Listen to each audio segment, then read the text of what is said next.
ولا ولا قوة إلا بالله العلي العظيم. بسم الله الرحمن الرحيم. الحمد لله الذي لا يفر منع والجمود ولا يقديه العطاء والجود، إذ كل معت منتقص سواه وكل مانع مذموم ما خلاه، وهو المنان بفوائد النعم وعوائد مزيد والقسم، ما اختلف عليه دهر فيختلف منه الحال، ولا كان في مكان فيجوز عليه الانتقال. الصلاة والسلام على سيدنا ومولانا أبي القاسم محمد، اللهم صل على محمد وعلى محمد وعجل فرجهم، وعلى أهل بيته الطيبين الطاهرين، لا سيما مولانا ومولى الكونين أبي الحسن والحسين أمير المؤمنين علي بن أبي طالب عليهما السلام. اللهم صل على محمد وعلى محمد وعجل فرجهم.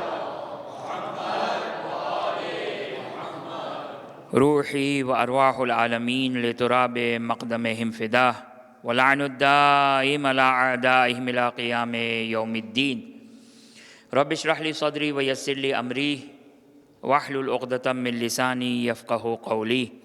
بسم الله الرحمن الرحيم. اللهم كن لوليك الحجة ابن الحسن صلواتك عليه وعلى آبائه في هذه الساعة وفي كل ساعة وليا وحافظا وقائدا وناصرا ودليلا وعينا، حتى تسكنه أرضك طوعا وتمتعه فيها طويلا. اللهم صل على محمد وعلى محمد وعجل فرجهم.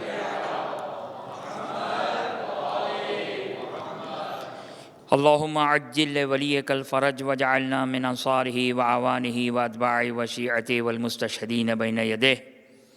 أما بعد، فقد قال الله سبحانه وتعالى في كتابه الكريم: أعوذ بالله من الشيطان الرجيم، بسم الله الرحمن الرحيم. فمن حاجك فيه من بعد ما جاءك من العلم فقل تعالوا ندعو أبناءنا وأبناءكم ونساءنا ونساءكم وأنفسنا وأنفسكم ثم نبتهل فنجعل لعنة الله على الكاذبين. ایک درود پڑھ دیں محمد و آل محمد پر.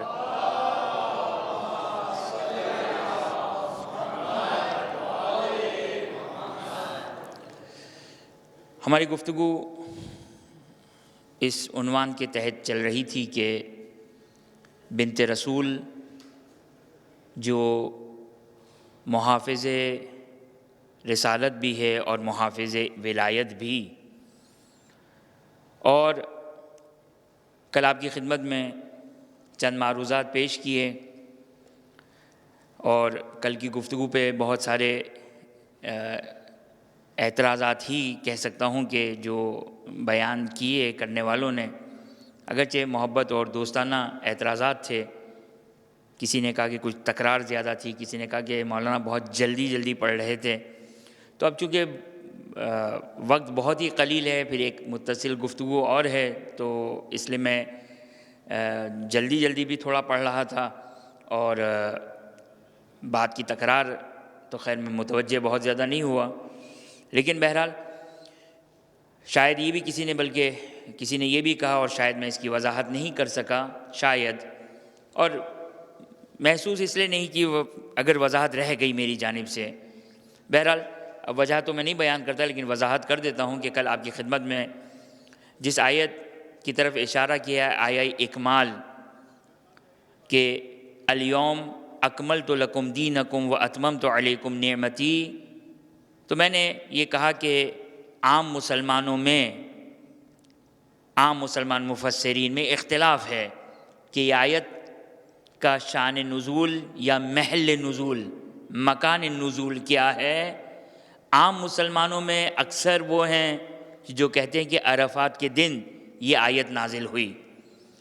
اب مجھے نہیں معلوم کہ میں نے اس کی وضاحت کی تھی یا نہیں کی تھی، لیکن بہرحال تکرار کر دیتا ہوں میں کہ لیکن تمام شیعہ مفسرین و محدثین کا اتفاق ہے اس بات پر کہ یہ آیت، یعنی جس کا نام ہے آیہ اکمال، یا اللہ السلام علیکم، ایک درود پڑھ دیں محمد و آل محمد پر.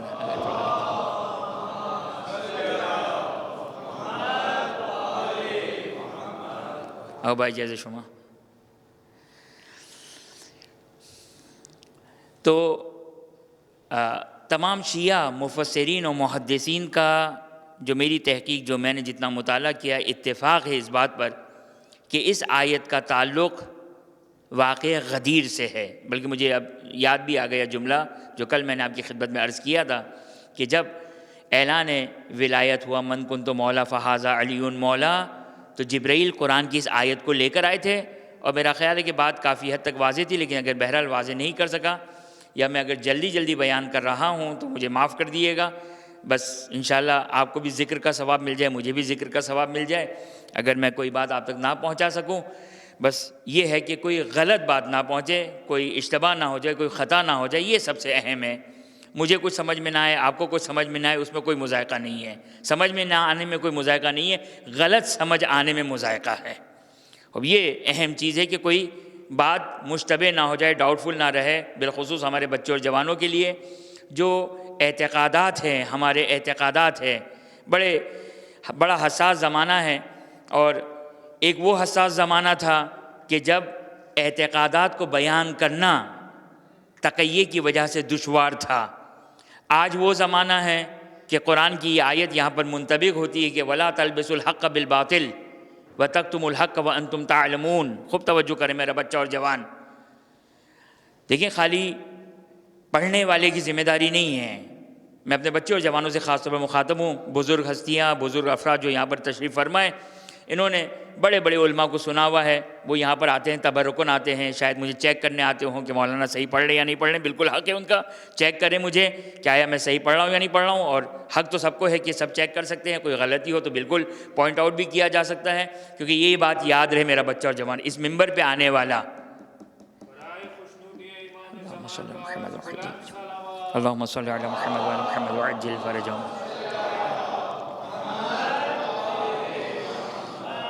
کیونکہ اس ممبر پہ آنے والا جب تک وارث یہ ممبر کا نہ آ جائے، جو بھی اس ممبر پہ آئے گا وہ سب غیر معصوم ہیں، وہ سب غیر معصوم ہیں. لہٰذا کسی کی کوئی آتھینٹسٹی نہیں ہے. لہٰذا ایسا نہیں کہ آپ جس طرح ہم اسکول، کالج، یونیورسٹی میں جاتے ہیں کہ ٹیچر کے اوپر آنکھ بند کر کے ریلائی کرتے ہیں معذرت کے ساتھ، اس ممبر پہ کیونکہ جب تک سلونی کا دعوے دار اس پر آ کر جب تک نہ بات کہے، اس وقت تک آنکھ بند کر کے تسلیم نہیں کرنا ہے. صحیح ہے، یقینی طور پر ہماری ذمہ داری ہے. کوشش کرتے ہیں، ہمارے دوست ہیں، ہمارے احباب ہیں. میں تو ایک بہت ہی چھوٹا سا ادنا سا طالب علم ہوں. کوشش کرتا ہوں کہ کوئی خطا نہ کر پاؤں، اور بہرحال اپنی ایک غیر معصومانہ کوشش ہے. لیکن بہرحال یہ بات میرا بچہ اور جوان یاد رہے کہ ان کی ذمہ داری صرف زیر ممبر آنے کے بعد، مجلس سننے کے بعد ان کی ذمہ داری ختم نہیں ہوتی. ان کی ذمہ داری ختم نہیں ہوتی، بلکہ ان کی ذمہ داری ہے کہ اگر وہ کوئی بات سن رہے ہیں اور اعتقادات کے ساتھ میچ نہیں ہو رہا ہے، تحقیق کرے، تفحص کرے، جستجو کریں. صحیح، اگر کوئی آتا ہے تبرکن آتا ہے، ایک نیند بھی لے لے تو کوئی مذائقہ نہیں ہے، مصائب سن لیں. اصل مجلس تو مصائب بھی ہے، لیکن بہرحال الحمدللہ اس مجلس اہل بیت اطہار علیہ السلام کی برکت سے ہم قرآن کی کچھ آیات کو پڑھ لیتے ہیں، کچھ روایتوں کو پڑھ لیتے ہیں. ورنہ جو اصل مجلس ہے وہ تو فقط مصائب اہل بیت اطہار علیہ السلام ہے. آنکھوں میں اگر آنسو آ جائے تو یاد رکھیے گا، لاکھ دنیا جو کہتے رہنے دیں. میری کوئی بات سمجھ میں آیا نہ ہے، یہ بات صرف سن لے میرا بچہ اور جوان. دنیا جو کہتے رہنے دیں کہ کیا فائدہ رونے کا. عزاداری کے ساتھ کوئی مقصد ہونا چاہیے، عزاداری کے ساتھ کوئی چیز حاصل ہونا چاہیے. ہم جب مجلس سے اٹھیں تو کچھ لے کر اٹھیں. ہم صرف اور صرف رومال بی بی کو اگر تر کر دیں ایک قطرے کے ذریعے سے، یہی ہماری شفاعت کے لیے کافی ہے. یہ میں کوئی خطابت نہیں کر رہا ہوں، واللہ نعوذ باللہ من ذالک، معذرت چاہتا ہوں. میں ایک مکروہ کام کیا میں نے کہ یہ کوئی خطابت نہیں ہے، میں کوئی جوش خطابت میں نہیں بات کر رہا. یقینی طور پر میرا انداز بعض اوقات ایسا ہوتا ہے کہ بعض لوگ احساس کرتے کہ شاید میں جوش میں کچھ کہہ گیا، اپنے حواس میں نہیں تھا.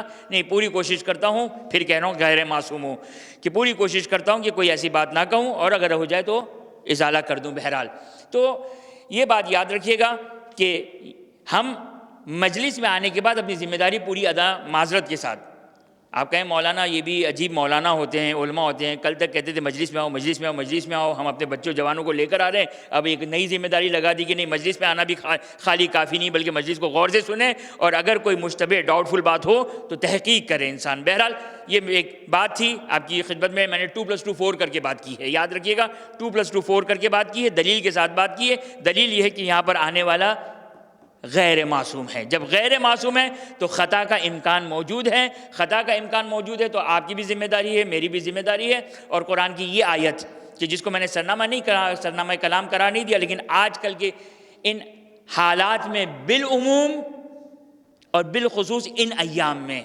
آج کل کے حالات یعنی یہ جو سوشل میڈیا کا زمانہ ہے یہ بالعموم ہو گیا، بالخصوص یعنی یہ ایام فاطمیہ سلام اللہ علیہا کی مناسبت سے یہ جو ایام ہیں، جن ایام میں جس طرح میں عام طور پر ایام اعزاء میں بھی کہتا ہوں کہ جب محرم کی آمد ہوتی ہے تو فوراً واٹس اپ ایکٹیو ہو جاتا ہے، واٹس اپ فوراً ایکٹیو ہو جاتا ہے، سوشل میڈیا بڑا ایکٹیو ہو جاتا ہے، غیروں کا نہیں اپنوں کا ایکٹیو ہو جاتا ہے، اور فوراً عزاداری کا مقصد اور عزاداری اور گریہ اور یہ ساری چیزیں فوراً سوشل میڈیا پہ آنا شروع ہو جاتی ہے۔ تو جب ایام فاطمیہ بھی آتے ہیں تو ایام فاطمیہ میں جو سب سے حساس موضوع ہے، لیکن یاد رکھیے گا یہ ایام فاطمیہ یقینی طور پر ان بزرگ ہستیوں نے جو ایام فاطمیہ کو احیاء کیا ہے، زندہ کیا ہے ایام فاطمیہ کو، کہ جن میں 2 بزرگ ہستیوں کا نام ہے کہ جو میں اکثر جن کا تذکرہ کرتا ہوں، مرزا جواد تبریزی اعلی اللہ مقامہ کہ خدا ان کے درجات کو بلند کریں، اور شیخ وحید خراسانی کہ خدا ان کی حفاظت کرے۔ اس کے علاوہ بھی اور علماء بھی ہیں، آ گئے فاضل لنکرانی، آ گئے صادق روحانی، آ گئے صافی گل پیگانی، کہ ان میں سے بعض اس دنیا سے جا چکے ہیں، خدا ان کی درجات کو بلند کرے، جو موجود ہے خدا ان کو اپنی حفظ و امان میں قرار دے۔ یہ علماء بزرگان ہیں کہ جنہوں نے علوم آل محمد کی روشنی میں دین اہل بیت اطہار علیہ السلام کو بچانے کی کوشش کی۔ تو یاد رکھیے گا یہ جو ایام فاطمیہ ہیں، بعض لوگ سوال کرتے کہ بھائی یہ ایک میں محاورتاً جملہ کہہ رہا ہوں، جمعہ 8 دن یہ ایام فاطمیہ کہاں سے آ گیا؟ یہ جمعہ 8 دن ایام فاطمیہ کہاں سے آ گیا؟ تو توجہ کیجئے گا، ہمارے پاس ایک جنرل قانون ہے، ایک جنرل رول ہے۔ وہ جنرل قانون کیا ہے، جنرل رول کیا ہے؟ جنرل قانون اور جنرل رول یہ ہے کہ اہل بیت علیہ السلام فرماتے ہیں وَافْرَحُوا لِفَرْحِنَا وَافْرَحُوا لِفَرْحِنَا، کہ ہماری خوشی میں خوشی مناؤ اور ہمارے غم میں وَاحْزُنْ لِحُزْنِنَا۔ یہ ہمارے پاس ایک قانون ہے، ایک ہمارے پاس قانون ہے، ہماری خوشی میں خوشی مناؤ، ہمارے غم میں غم مناؤ۔ اگر کل تک ایام فاطمیہ نہیں تھے تو بہت ساری رکاوٹیں تھیں، بہت ساری رکاوٹیں تھیں۔ وہ تقیہ کا دور کہ جو چند سالوں تک بہت شدید تقیہ تھا، عزاداری الحمدللہ عزاداری سید الشہداء شروع ہوئی، اس کے بعد ایام فاطمیہ کو یہ موقع حاصل ہوا اور وہ اسباب مہیا ہوئے کہ جس کی وجہ سے ان بزرگان نے، جن کا نام میں نے آپ کی خدمت میں بیان کیا، ان بزرگان نے ایام فاطمیہ کو ایک خصوصی اہتمام دیا۔ لیکن یہ نہ کہے کہ یہ نئی بدعت ہے، نہیں، اب یہ وقت نہیں ہے کہ میں اس کو فقہی اعتبار سے اور اجتہادی اعتبار سے آپ کی خدمت میں اس کی وضاحت کروں کہ اگر ہمیں عزاداری یا اہل بیت اطہار علیہ السلام سے متعلق کوئی بات اگر ہمارے سامنے نئی آئے، اب جیسے یہی ایام فاطمیہ، تو یاد رکھیے گا اجتہاد کس کو کہتے ہیں؟ اجتہاد کہتے ہیں کہ ایک قانون ہوتا ہے، ایک رول ہوتا ہے، اس کی امپلیمنٹیشن کا نام اجتہاد ہے۔ ایک قانون ہوتا ہے، ایک رول ہوتا ہے، اس کی تطبیق، اس کی مصداق کو بیان کرنا، اس کی امپلیمنٹیشن کا نام اجتہاد ہے۔ قانون کیا ہے؟ وَافْرَحْ لِفَرْحِنَا وَاحْزُنْ لِحُزْنِنَا، یہ قانون ہے، یہ رول ہے۔ امام نے رول دے دیا، قانون دے دیا۔ قانون دیا کیا دیا؟ کہ ہماری خوشی میں خوشی مناؤ اور ہمارے غم میں غم مناؤ، صحیح نا؟ اس کو کہتے ہیں رول، یہ قانون دے دیا۔ اس کی امپلیمنٹیشن کیا ہے؟ اب پورے سال 365 دن جہاں پر آل محمد علیہ السلام کی خوشی کا دن ہے، خوشی منانا اسی قانون کا امپلیمنٹیشن ہو جائے گا۔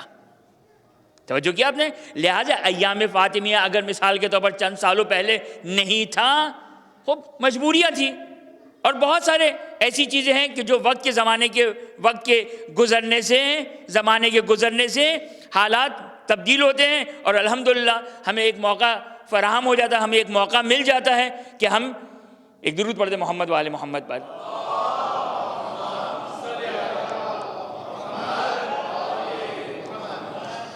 ہمارے لیے ایک موقع فراہم ہو جاتا ہے۔ اب توجہ کیجیے گا کہ نہ ہم اس کو کنڈیم کر سکتے ہیں گزشتہ افراد پر، نہ کنڈیم کر سکتے ہیں کہ جنہوں نے اس کو ایجاد کیا، اس کو شروع کیا۔ جنہوں نے اس کو نہیں کیا ان کی اپنی مجبوریاں تھیں، ان کے کچھ حالات تھے۔ اب ظاہر تشیع جس زمانے میں اٹھی، جس زمانے میں وجود میں آئی، یعنی 11 ہجری، خب 11 ہجری سے تشیع تقیہ میں تھی۔ جیسے جیسے تقیہ کے پردے آہستہ آہستہ دور ہو رہے ہیں، یاد رکھیے گا تقیہ دور نہیں ہو رہا ہے، تقیہ باقی ہے۔ اور میں ہمیشہ ایک جملہ کہتا ہوں، روایت موجود ہے میرے پاس، بعد میں کبھی آپ کو بتا دوں گا وہ روایت کیا ہے۔ روایت کیا ہے کہ یاد رکھیے گا شیعوں کے لیے تقیہ رہے گا جب تک امام کا ظہور نہیں ہو جاتا ہے، جب تک امام عجل اللہ تعالیٰ فرجہ الشریف کا ظہور نہیں ہو جاتا، یہ تقیہ ہمارے لیے رہے گا۔ ایک درود پڑھتے ہیں محمد و آل محمد پر۔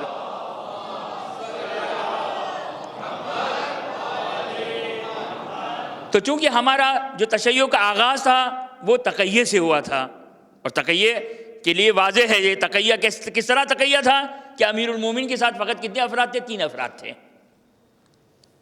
ابتدائی طور پر امیر المومنین، بعد میں بہت سارے اور اصحاب، اور جنہوں نے بہرحال جو توبہ کی وغیرہ وغیرہ، بعد میں امیر المومنین سلام اللہ علیہ کے اصحاب جلیل القدر اصحاب بنے، اور واقعاً جلیل القدر کہ رضوان اللہ تعالیٰ علیہم اور رضوان خدا کے مقام تک پہنچے۔ لیکن ابتدائی طور پر امیر المومنین کے ساتھ فقط و فقط کتنے؟ 3 افراد تھے۔ تو آپ سوچیں جب تشیع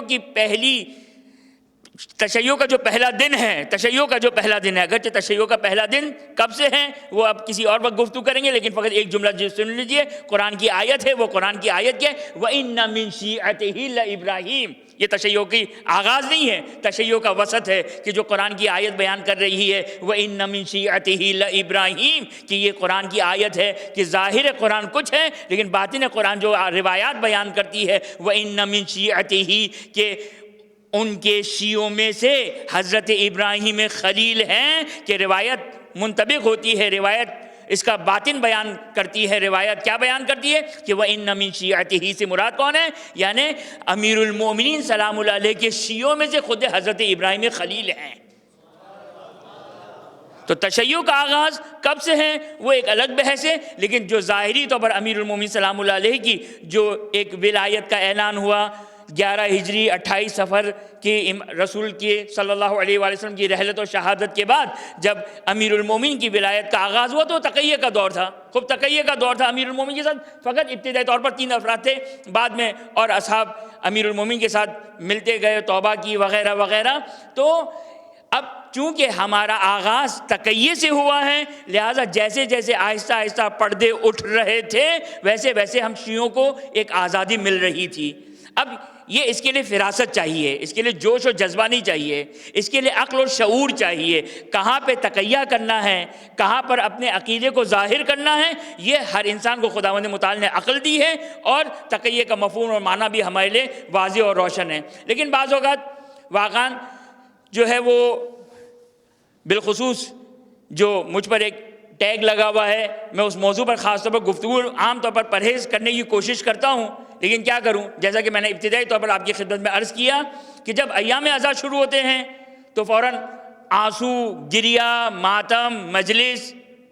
اب انشاءاللہ محبت کرنے والے اور اہل بیت کے چاہنے والے انشاءاللہ کسی اصلاح کی خاطر ہی اس قسم کے میسیجز بناتے ہوں گے، لیکن بہرحال اب یاد رکھیے گا یہ جو بعض لوگ کہتے ہیں کہ انما الاعمال بالنیات، تو اس کا مطلب یہ نہیں کہ انما الاعمال بالنیات یعنی اچھی نیت کے ساتھ کسی مومن کو ذبح بھی کر دے تو ثواب ملے گا، نہیں، اس کا یہ خود حدیث درس خارج میں قابل بحث ہے، مورد بحث ہے کہ انما الاعمال بالنیات کا مطلب کیا ہے۔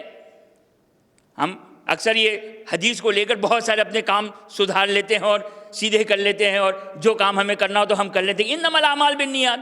اب کسی خاتون کو اگر حجاب نہیں کرنا ہے تو کہتے ہیں انما الاعمال بالنیات، اگر ہمیں کسی نامحرموں کے مجمع میں جانا ہے انما الاعمال بالنیات، ہمارا دل صاف ہے، نہیں، یہ حدیث ایسا نہیں ہے۔ یہ حدیث کی وہ درایت ہے کہ جس کے بارے میں کل میں نے آپ کی خدمت میں عرض کیا کہ اس حدیث کی درایت بہت اہم ہے کہ انما الاعمال بالنیات کا کیا، اس کا کیا معنی ہے، اور علماء نے، فقہاء نے اس پر باقاعدہ گفتگو کی ہے کہ اس حدیث کا کیا معنی ہے۔ فی الحال میرا موضوع نہیں ہے، لیکن توجہ کیجیے گا، ہم ضروری ہے، بالخصوص میرا بچہ اور جوان جن کا خون گرم ہے، چونکہ جو بزرگ افراد ہیں میری طرح جن کی داڑھی سفید ہو گئی، اب میں ان کے لیے کہہ رہا ہوں، یہ وہ صاحب شعور ہے، صاحب عقل و فہم ہے، اگرچہ جوان بھی صاحب عقل و فہم ہے، لیکن ان کا جوش خون جو جذباتی اور جوشیلا خون ہے وہ ان کے عقل اور جذبات کے اوپر غالب آ جاتا ہے. لیکن یاد رکھیے گا، جو جوش اور جذبات گھر میں دکھانا ہو دکھائیں، لیکن شریعت اور دین کے معاملے میں کوئی جذبات سے انسان کام نہ لے.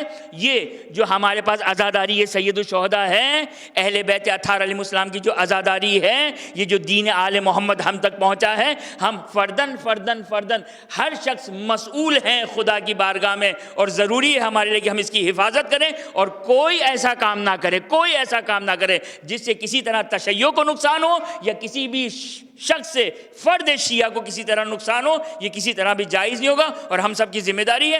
خداوند متعال نے ہر شخص کو عقل و شعور و فہم عطا کیا ہے، لہٰذا انسان اس عقل و شعور کے مطابق چلیں. ایک درود پڑھ دیں محمد و آل محمد پر.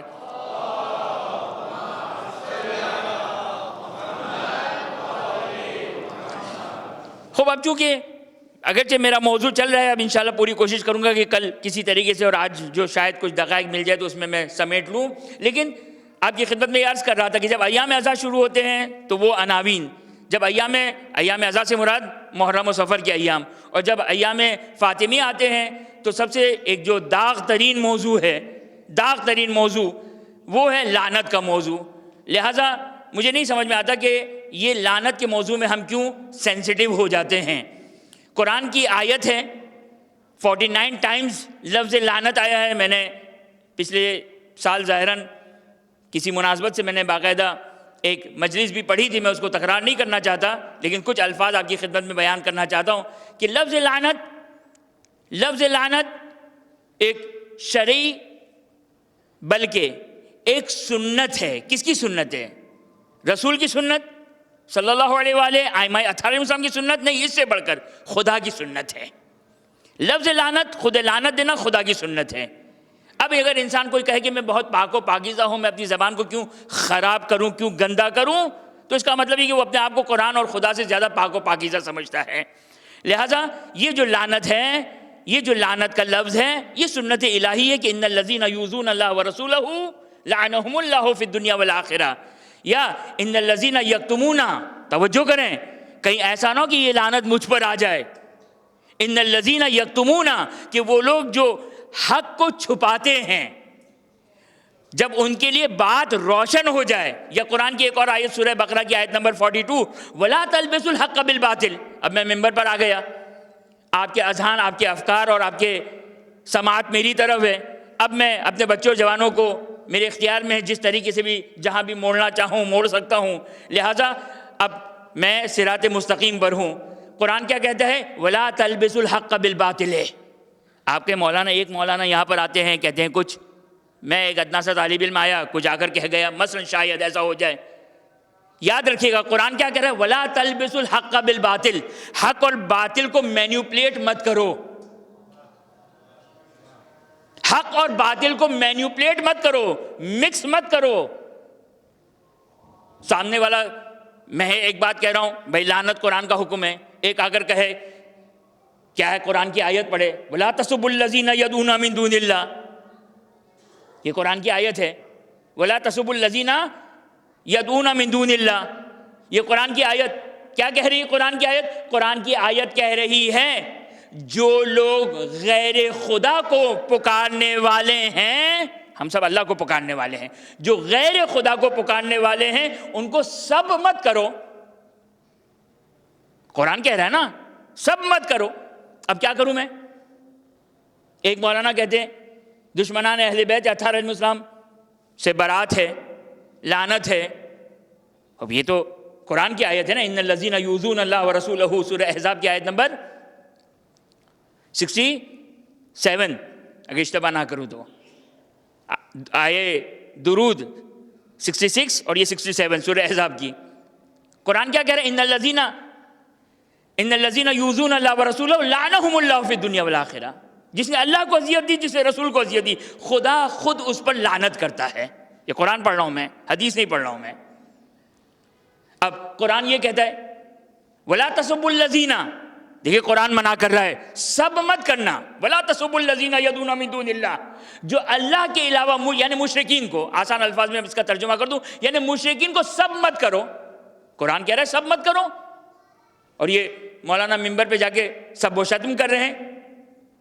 خب سب و شتم کس کو کہتے ہیں؟ یہ بھی ایک طولانی بحث ہے، لیکن میں صرف اشارتاً ایک بات کہہ دوں۔ قرآن میں دیکھیں ایک لفظ فحش وہ الگ ہے۔ اب میں 2-3 آیتوں آپ کی طرف اشارہ کر دوں کہ جہاں پر قرآن، اب یہ لفظ کیا کروں میں صرف ایک اصطلاحی طور پر گفتگو کر رہا ہوں۔ قرآن کی 2 آیت آپ کی خدمت میں بیان کروں۔ ایک آیت تبت یدا ابی لہب، مشہور و معروف آیت۔ ایک آیت صم بکم عمی فہم لا یرجعون۔ یہ 2 آیتیں، اس کے علاوہ جائیں قرآن کا مطالعہ کریں، جا بجا اوراق گردانی کریں، جا بجا اس قسم کے الفاظ ملیں گے۔ یہ کیا ہے صم بکم عمی؟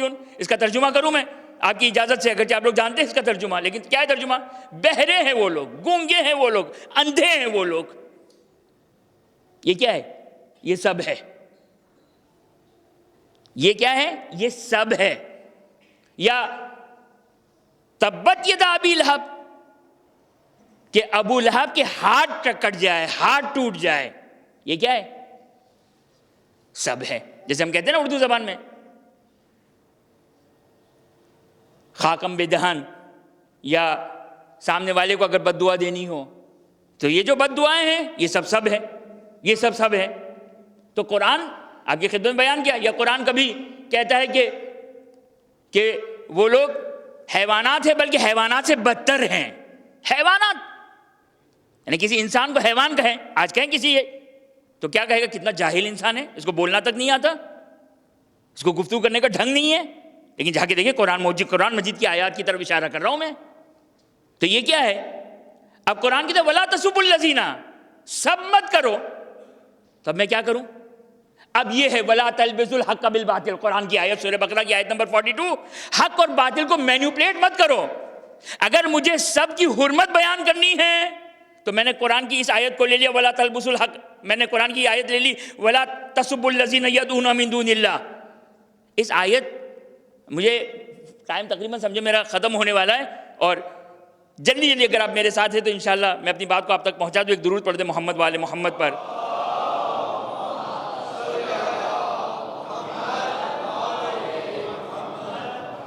اچھا یہ ایک، اس کے بعد انشاءاللہ یہ آیت کیا کہنا چاہتی ہے؟ آیت کا ترجمہ کیا ہوا؟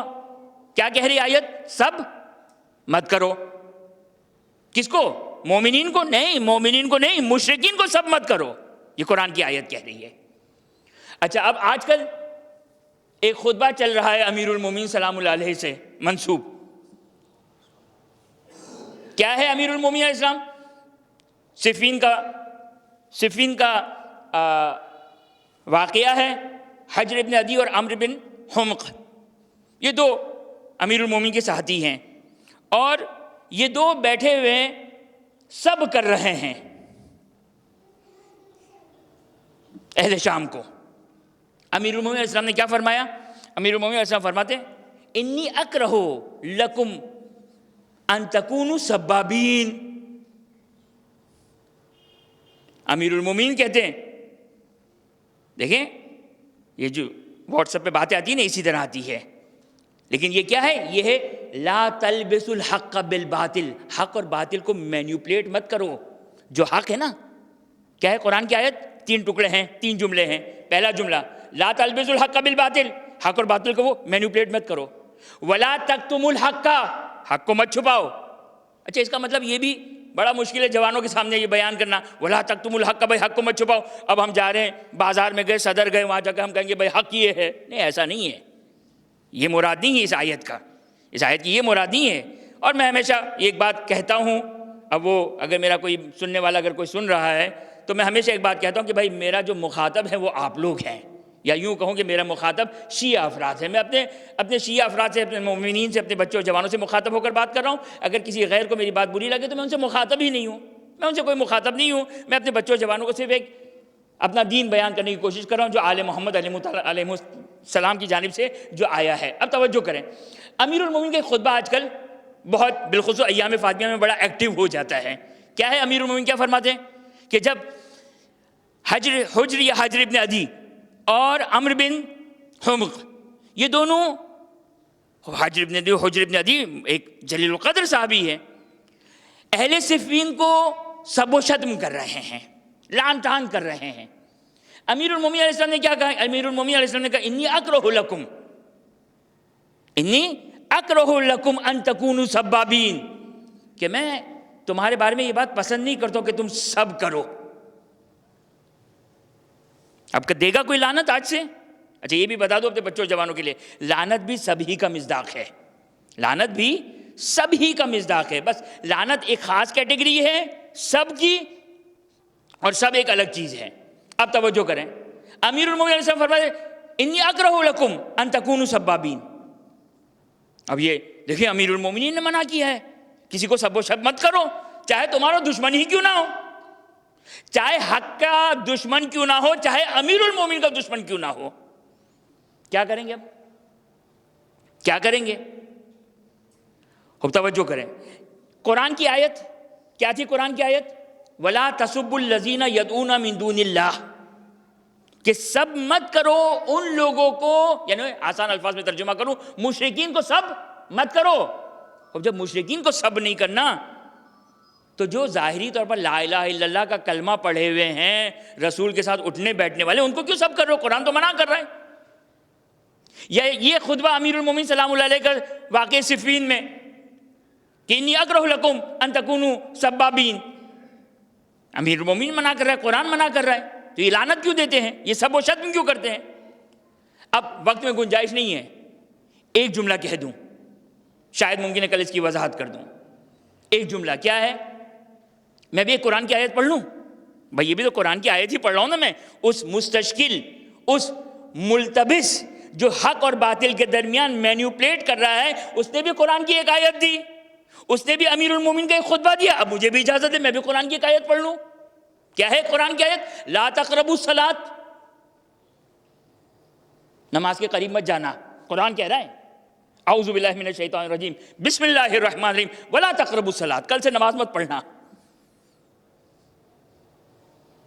اچھا یہ بھی ہماری بڑی مشکل ہے، جب امیر المومنین کی بات آتی ہے تو پھر بھی ہم ہضم کر لیتے ہیں، نماز کی بات آتی ہے تو ہمیں جلدی ہضم نہیں ہوتی، ہم سمجھتے ہیں نماز اللہ ہے اور امیر المومنین نعوذ باللہ من ذالک غیر اللہ، یعنی نہ نماز اللہ ہے نہ امیر المومنین اللہ ہے، لیکن نماز کی بات آتی ہے تو وہ اللہ سے مخصوص ہے، امیر المومنین اللہ کے مقرب بندے نہیں ہیں۔ یہی ہے ہمارے بچوں جوانوں کو کیا پڑھایا جا رہا ہے، یعنی امیر المومنین کا ذکر آئے تو نہیں یہ امام بارگاہ کی باتیں ہیں، نماز کی بات ہے تو یہ نہیں یہ مسجد کی باتیں ہیں۔ نہیں، نماز، توجہ کیجیے گا، نماز بھی قرب الہی کا سبب ہے اور علی کی محبت بھی قرب الہی کا سبب ہے۔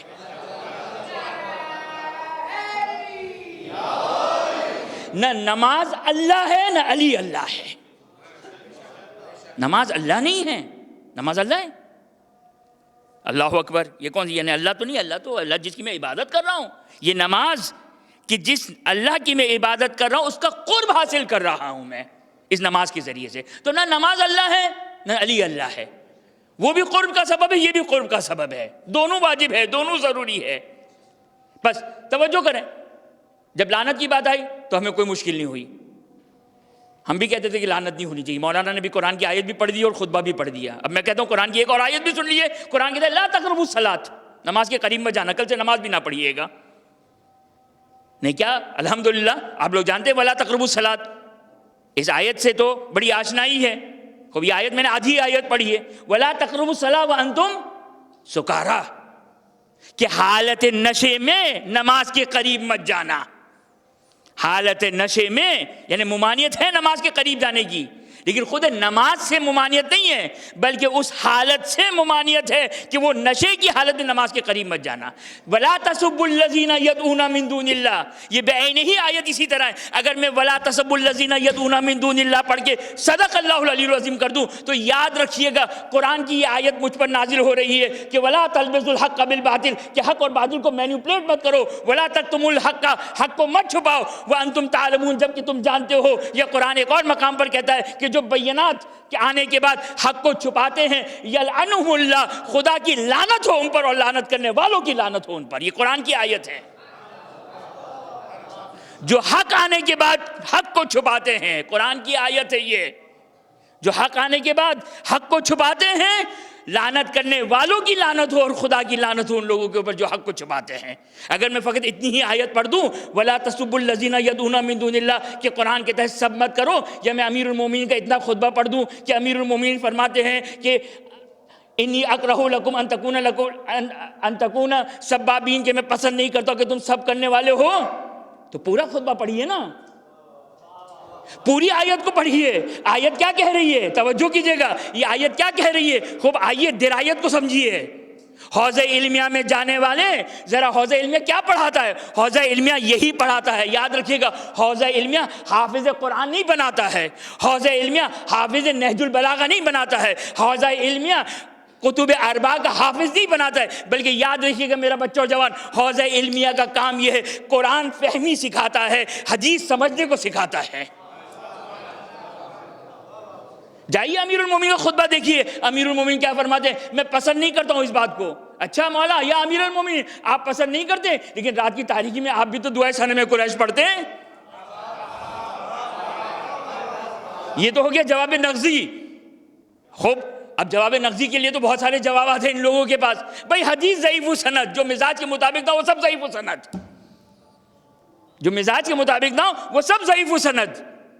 کہ صاحب کفہمی وہ یہ فرماتے دعائے صنم قریش رفیع الشان، بہترین دعا ہے دعائے صنم قریش۔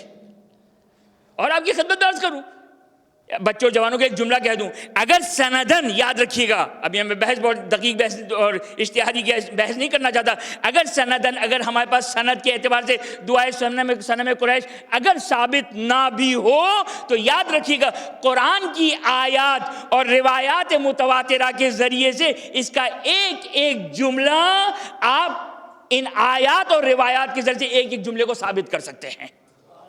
چاہے اب یہ ممکن ہے میری بات شاید کسی کو سمجھ نہ آئے کہ کیا مطلب ہوا کہ اگر سند کے اعتبار سے اگر نہیں آئی ہے امام کی جانب سے تو کیسے ہم ثابت کر سکتے ہیں؟ تو وہی جو میں نے بات آپ کی خدمت میں بیان کی تھی، کیا بیان کی تھی کہ ایک ہوتا ہے قانون، ایک ہوتا ہے رول، ایک ہوتی ہے امپلیمنٹیشن۔ دعائے صنم قریش ہو، زیارت عاشورہ ہو، زیارت جامعہ کبیرہ ہو، یہ سب امپلیمنٹیشنز ہیں، یہ سب تطبیق ہیں، یہ سب مصادیق بیان کیے گئے۔ السلام علیکم زیارت وارثہ، السلام علیکم یا وارث آدم صفوت اللہ مثلا۔ اب امام حسین علیہ السلام پر خوب تواتر، اگر زیارت وارثہ، اگرچہ میں آپ کی خدمت میں ایک سلسلہ مجلس میں بیان کر چکا ہوں کہ زیارت وارثہ کی اوتھنٹسٹی کیا ہے، لیکن زیارت وارثہ کی اگر اوتھنٹسٹی ثابت نہ بھی ہو تو قطعاً زیارت امام حسین علیہ السلام ثابت ہے۔ زیارت کا مطلب کیا ہے؟ زیارت کا مطلب ہے کسی بھی لقب امام حسین کے ذریعے سے، نام کے ذریعے سے مولا کو آپ نے سلام کہہ دیا، زیارت بن گئی۔ یہ امپلیمنٹیشنز ہیں، یہ تطبیقات ہیں۔ دعائے صنم قریش بھی اسی کا مصداق ہے۔ اللہم لعن، لعنت ہو ان پر، کن پر لعنت ہو؟ جنہوں نے نعمت خدا کو بدل دیا، جنہوں نے دین خدا کو بدل دیا۔ وہ امام رضا علیہ السلام کی وہ دعا کہ جو زیارت کے بعد کی دعا ہیں کیا ہے؟ خدایا لعنت ہو ان پر کہ جنہوں نے تیرے دین کو، تیری نعمت کو تبدیل کر دیا۔ بدلوا نعمتک وجحدوا بآیاتک واتہموا نبیک، یعنی جس نے ولایت امیر المؤمنین کو غصب کیا، مینوپلیٹ کیا، چھپایا یا جو کچھ کیا، وہ نبی کے اوپر تہمت باندھنے والا ہے۔ اب دین کو تبدیل کرنا، اب دین کو تبدیل کرنے کے لیے ضروری نہیں کہ اس کے سر پہ 2 سینگ ہو۔ ہاں میرے 2 سر سینگ نہیں ہے، لیکن ممکن ہے خدا نخواستہ ایسا نہ ہو کہ میں بھی نعمت کو تبدیل کرنے والا ہو جاؤں۔ نعوذ باللہ من ذالک، خدا اسے پہلے موت دے دے۔ خدا کی لعنت آ رہی ہے ان لوگوں کے اوپر جو دین خدا کو مینیپولیٹ کرنے والے ہیں، جو خدا کے دین کو منحرف کرنے والے ہیں۔ امام رضا علیہ السلام کہتے ہیں لعنت ہو، اللہم لعن الذین بدلوا نعمتک، نعمت خدا کو تبدیل کر دی۔ کون سی نعمت خدا؟ وہی نعمت خدا جو کل آپ کی خدمت میں اکمال دین کی شکل میں بیان کیا، الیوم اکملت لکم دینکم واتممت علیکم نعمتی، یعنی خدا کی نعمت یہ ہے۔ کیا ہے نعمت؟ ولایت امیر المومنین۔ اس کو نعمت تبدیل کرنے والوں کو خدا کی لعنت آ رہی ہے۔ بس توجہ کیجئے گا، اب میں نے اگر موقع ہوا تو شاید آپ کی خدمت میں جواب حلی کل بیان کر دوں کہ یہ آیت کیا بیان کرنا چاہ رہی ہے، وہ خطبہ کیا بیان کرنا چاہ رہا ہے۔ اگر موقع ملا تو کل انشاءاللہ آپ کی خدمت میں بیان کروں گا، لیکن میرا بچہ اور جوان یاد رکھیے گا فاطمہ بضعۃ منی، رسول کا فرمان صلی اللہ علیہ وآلہ، مسلمانوں نے بیان کیا، یہ کوئی شیعہ روایت نہیں پڑھ رہا ہوں میں، شیعہ روایت نہیں پڑھ رہا ہوں، مسلمانوں نے بیان کیا، فاطمہ بضعۃ منی فمن اذاها فقط اذانی، فاطمہ میرا ٹکڑا ہے، جس نے فاطمہ کو اذیت دی اس نے مجھے اذیت دی۔ اور قرآن کہتا ہے ان الذین یؤذون اللہ ورسولہ، جس نے اللہ کو اذیت دی، جس نے رسول کو اذیت دی، خدا اس پر دنیا اور آخرت میں اس پر لعنت کرتا ہے۔ اس لیے کہ فاطمہ کون ہے؟ فاطمہ بضع رسول ہے۔ فاطمہ کون ہے؟ فاطمہ وہ ہے کہ اگر رسول کی خدمت میں آئے نا تو ہائے نبوت بھی فاطمہ کے احترام میں کھڑی ہو جاتی ہے، اور فاطمہ کی کبھی ہاتھوں کا بوسہ لیتے ہیں اور کبھی فاطمہ کو اپنی جگہ پر بٹھاتے ہیں، کبھی فاطمہ کے ماتھے کا بوسہ لیتے ہیں، اور رسول خدا فاطمہ کی آنکھوں میں آنسو برداشت نہیں کر سکتے ہیں، گریہ کرتے ہیں۔ یہ یاد کر کے فقط توجہ کیجیے گا، فقط یاد کر کے کہ فاطمہ کے اوپر کیا مصائب ٹوٹنے والے ہیں، یہ یاد کرتے ہیں تو رسول خدا کی آنکھوں میں آنسو آ جاتے ہیں۔ یا رسول اللہ ذرا تشریف لائیے، آپ کے جانے کے بعد ابھی چند روز گزرے ہیں۔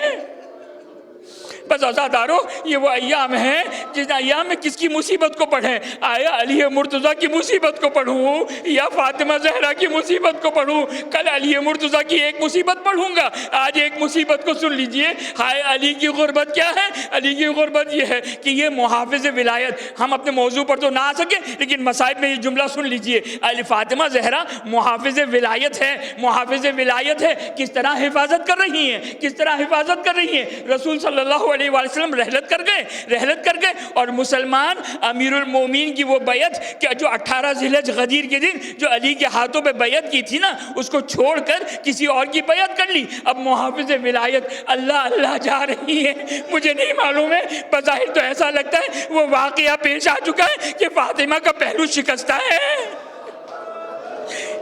پسلیاں ٹوٹ چکی ہیں۔ ایک مرتبہ امیر المومنین سے کہتی ہیں کہ اے علی مجھے مسلمانوں کے گھروں پہ لے جاؤ، میں ایک ایک مسلمان کے گھر جاؤں گی اور انہیں بیعت یاد کرواؤں گی۔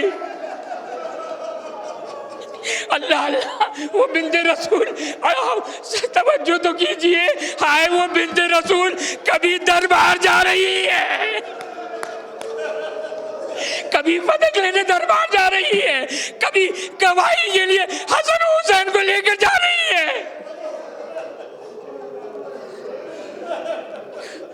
ایک مرتبہ امیر المومنین نے بنت رسول سے وعدہ کیا، میں لے کر جاؤں گا آپ کو، میں لے کر جاؤں گا۔ ظاہر ابن حدید متصل اس روایت کو بیان کرتے ہیں، میں لے کر جاؤں گا، لیکن بنت رسول ایک گزارش ہے، بنت رسول ایک گزارش ہے۔ اللہ اللہ، ذرا علی کی غربت کو ذرا سنیے، ایک گزارش ہے۔ کیا گزارش ہے ابو الحسن؟ کیا گزارش ہے؟ آپ مجھے، اب میں اپنے الفاظ میں بیان کر رہا ہوں، آپ مجھے لے کر، میں آپ کو لے کر تو جاؤں گا، لیکن بنت رسول جب میں دروازے کو دستک دوں گا نا، جب میں دروازے کو دستک دوں گا، جب اندر سے آواز آئے گی کون، تو میں جواب نہیں دوں گا، آپ جواب دیجئے گا، اس لیے کہ اگر میں نے جواب دیا، آنے والے کو، اگر دروازے صاحب خانہ کو اگر پتہ چل گیا آنے والا علی ہے تو دروازہ نہیں کھولا جائے گا۔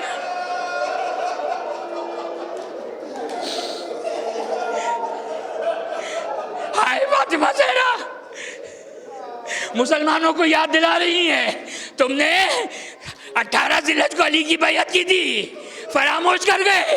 ہائے کبھی وہاں جا رہی ہیں تاکہ حجت کو تمام کرے، اور کبھی دربار جا رہی ہے۔ اللہ اللہ اللہ اللہ، ذرا تصور تو کرے، ارے جن کی شان میں کبھی آئے مباہلہ نازل ہو رہی، کبھی آئے تطہیر نازل ہو رہی، ارے کبھی آئے درود نازل ہو رہی، کبھی آئے مودت نازل ہو رہی، لیکن آج ذرا معاف کر دیے گا مولا امام زمانہ، معاف کر دیے گا، لیکن ایک جملہ کہہ رہا ہوں، تاریخ کے اوراق میں تو یہی ہے، ارے فاطمہ زہرا ارے اس طرح دربار میں آ رہی، ارے جس طرح کوئی جرم کر کے مجرم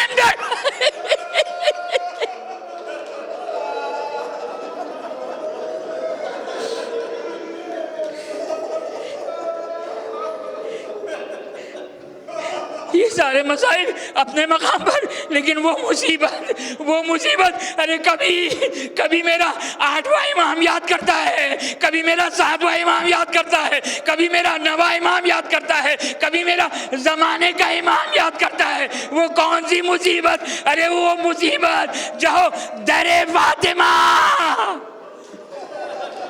ارے کون سا دروازہ ہے؟ یہ وہ دروازہ ہے کہ اگر ملک الموت بھی آسمانوں سے پرواز کرتے ہوئے آئے تو ایک مرتبہ در فاطمہ پہ آ کر رک جائے۔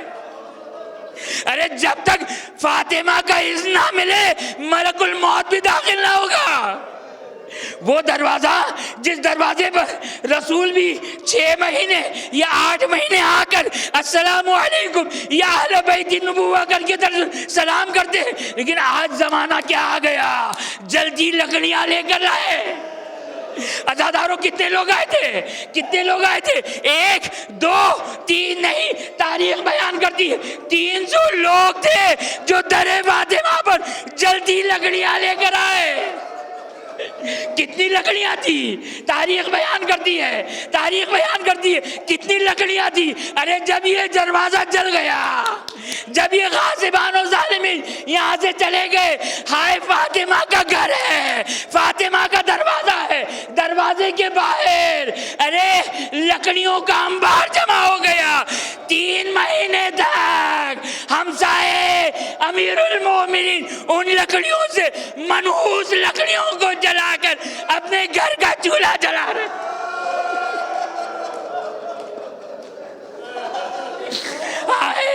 آج اس در کی بے حرمتی ہو رہی، اس در کی بے حرمتی ہو رہی۔ آنے والا بڑے اختصار کے ساتھ کل انشاءاللہ کوشش کروں گا مسائل ذرا تفصیل سے بیان کروں۔ آنے والا دروازے کی بے حرمتی کرتا ہے، اس کے بعد اہل خانہ کی بے حرمتی۔ ارے علی کو نکالو، علی کو نکالو ورنہ اس در کو جلا دیا جائے گا، اس گھر کو جلا دیا جائے گا، اہل خانہ کے ساتھ اس گھر کو جلا دیا جائے گا۔ اب محافظ ولایت، محافظ ولایت پشت در آئی۔ ارے وہ نامعقول انسان، وہ جاہل انسان جو یہ کہتا ہے علی گھر میں بیٹھا ہے، فاطمہ زہرا کیسے دروازے پر آئی؟ ارے یاد رکھیے گا جس طرح زینب کبریٰ ارے کربلا کا مقصد کے لیے ارے کبھی خطبہ دے رہی ہے، کبھی شام کا بازار، کبھی کوفے کا بازار، سید سجاد موجود ہے اور یہاں امیر المومنین موجود، محافظ ولایت، محافظ امامت پشت در آئی، آنے والے کو اجازت نہ دی۔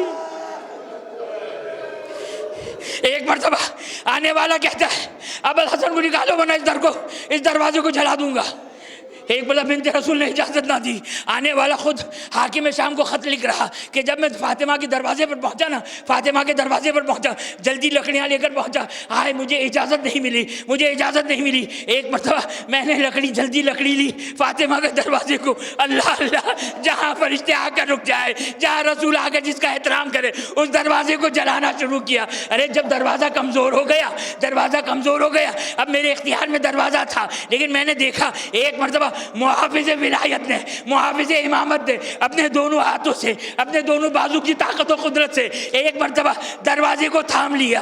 آنے والا یہ کہتا ہے مجھے بنت رسول نے اجازت نہ دی، سادات معاف کر دیئے گا یا امام زمانہ معاف کر دیئے گا۔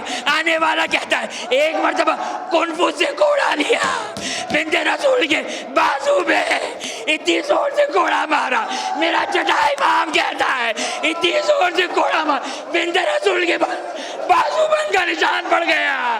دروازہ ایک مرتبہ فاطمہ نے دروازہ نہ چھوڑا، ایک مرتبہ دروازے کو لات ماری۔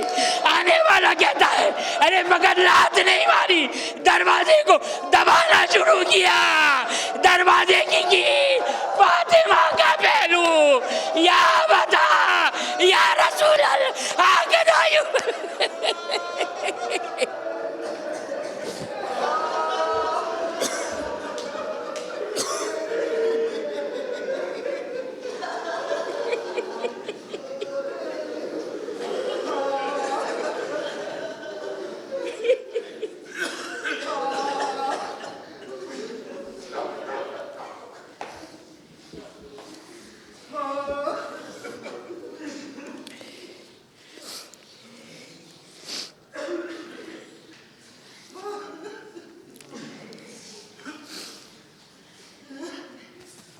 ایک سورہ فاتحہ کی التماس ہے۔